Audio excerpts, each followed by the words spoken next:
Christopher Lloyd was an angel and you were the only one. You remember? You could. That was awesome. We got to have some kind of signaling. Okay. If I start going there, just be like, Chris Farley show. Okay. Yeah, but I'm a huge fan. I happened to get Manic when it was sold at Blockbuster, like right after. That's not one I hear about that much. That's one of my favorite experiences, honestly. Thanks for bringing that one up. That's a little known movie. I was obsessed with it. I actually ended up doing a little detour early in my illustration career where basically like a year out of school, I wasn't getting any jobs and I'd quit my job and I was in a really tough place. And the only job I could get, my friend helped me get a job at the youth shelter / detention center. Oh, wow. And I would say it was very accurate. Yeah, this vibe in that film. Yeah, well, the writers, Blaine and Mike, and the director, Jordan, really did a lot of research into. So this is for those listening who haven't heard of Manic or seen it. It's a movie that all takes place in a psychological lockdown facility, a juvenile psychological lockdown facility. It's a little bit of a similar setting to One Flew Over the Cuckoo's Nest in a way. Yeah, true. That was, after having done comedy on TV for many, many years, all I really wanted to do was something really serious and intense, and no one really thought of me that way, which is understandable. Yeah, I have to hand it to Jordan, who directed that movie. For he really put me through it. He had me audition many times. Really, everyone was like, "Wait, what? You're gonna cast that kid from Third Rock from the Sun to play the dude in the psychological lockdown facility who almost killed someone with a bat and it can't control his rage? That's a big leap. That's who you're gonna pick." And he took that leap, and I really, really thank him for it. And in many ways, that if I had to pick a turning point in the, I feel pretentious talking about my career, but but it kind of is that, actually, because that's the movie that then Greg Araki saw, who put me in Mysterious Skin, and that's the movie that Ryan Johnson saw, who directed Brick.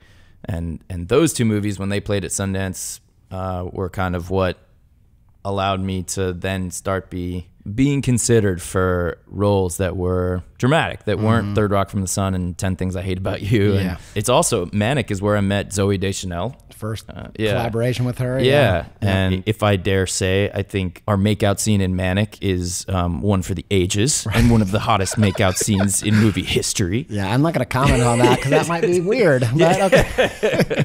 Yeah, I totally agree. I feel like I'm just going to address a slight elephant in the room. My show is a creative career podcast. Yeah. And I feel like I've heard you on a few podcasts chafe at the word career. And I get. Yeah. There's this very awkward relationship between creativity and career. Yeah. It's like a really awkward dance, hard thing to pull off. But it seems like something that happened early days in HitRECord gave you something that impacted your journey as an artist. Yeah. What do you know? Is that true?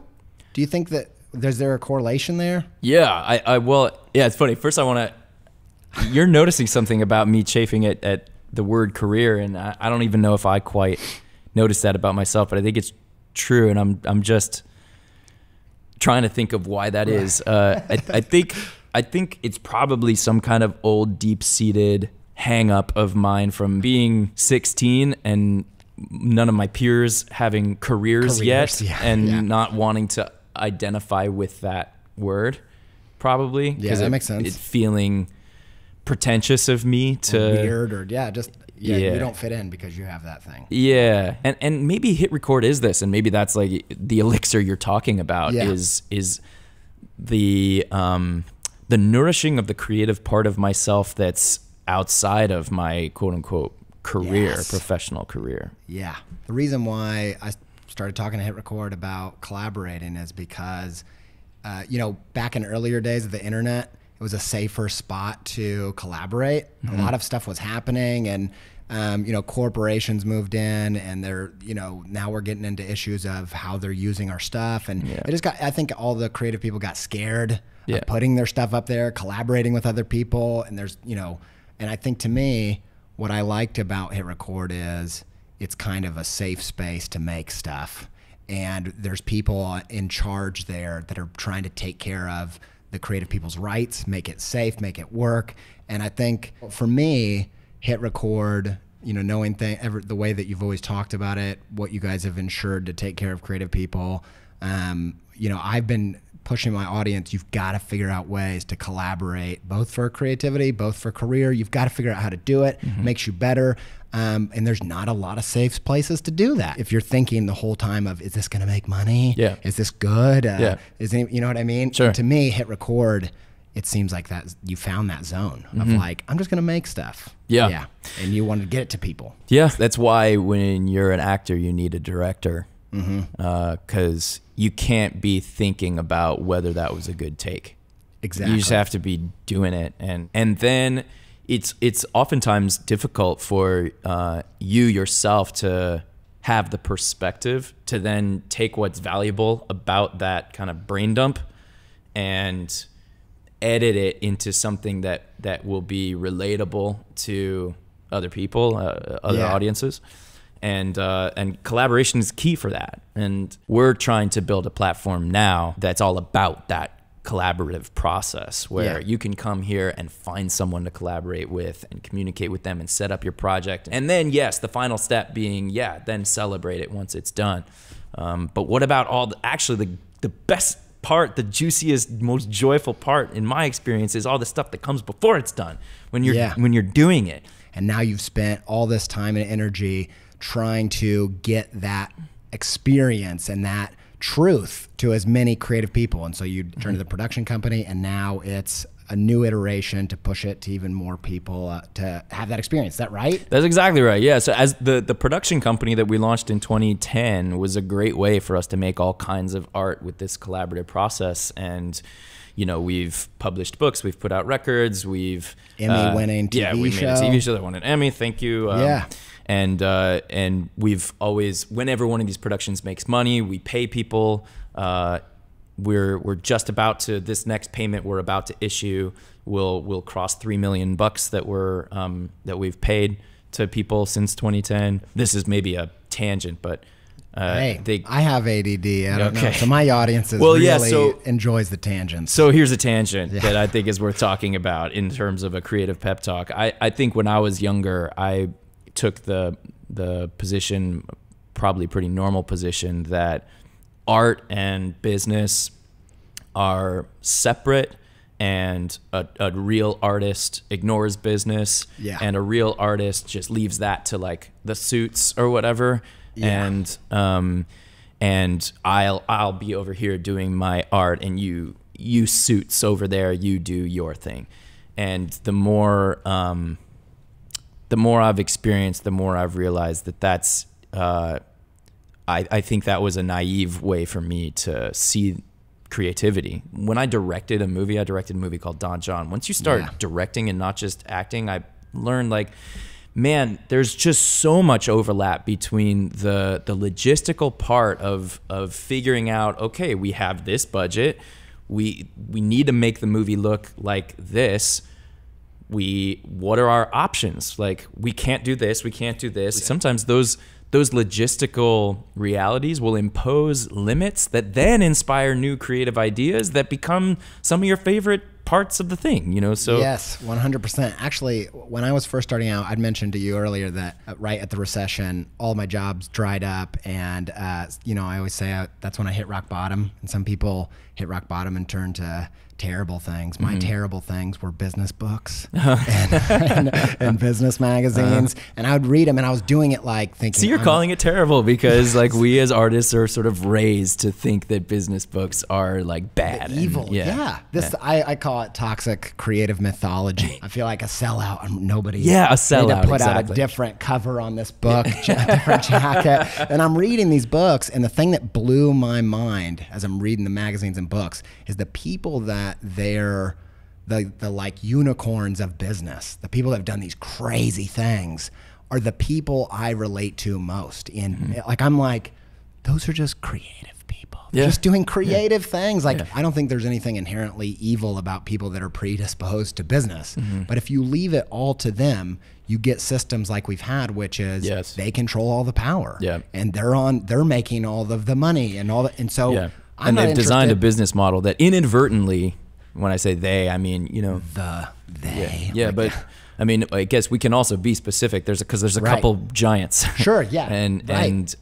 But they've designed a business model that really isn't conducive to the creative process, and it is very conducive to making money. 100%, and making them money, Exactly. and not necessarily making. You know, I'm kind of getting on my soapbox, but that's that whole thing of open versus closed. Like open is creative, and it's actually play, and play inherently is not about productivity. Like you can't play and like, we're gonna have a half an hour play session and get some stuff done. That's instantly not fun, right? That's not play. That's interesting. I don't know. I would push you back on that a little bit. Like just exploring this, but you know, you do play a sport. Yeah. For example, you play a game of basketball, and part of what makes it fun is there's a clock. Winning and totally true.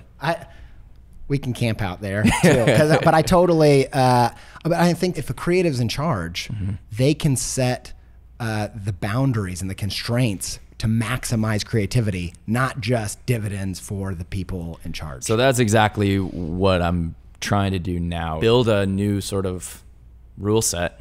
Build a new ecosystem, a platform with a different set of incentives that is focused around that creative process. So it's been awesome to be able to assemble a bigger team, and getting back to the business, what that meant was raising money. Yeah. And we pitched Silicon Valley investors, and now we've been able to hire more engineers and more product people, and we're now building the tools that I think are going to empower the community to do what we've kind of always wanted to do, but do it much better and do it in a much more accessible way so more people can get involved more easily. And it's a really, really exciting time right now. It's kind of honestly what I've been looking for. I've been doing the podcast for 5 years. I'm always harping on about, I don't know how you're going to find the collaborators, but just, you got to do it. I know that. And so I was so pumped to see this new iteration. We're doing a project. We don't have to go into all the details of it, but one part of it is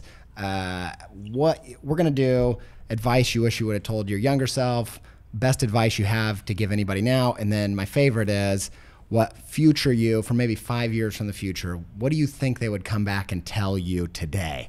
So that's my question to you to wrap it all up. What do you think Joe 5 years from now is going to come back and say to you right here? Oh man, 5 years from now, I think 5 years from now, hey dude, it all worked out.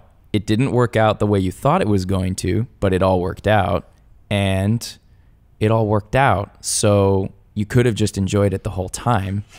You didn't have to spend all that time anxious and eating your fingernails and hating yourself. Because look, I spend some time that way. I wish I didn't. And it's, you know, I think every human being fluctuates back and forth between those moments of joy and those moments of cringeworthy self-hatred.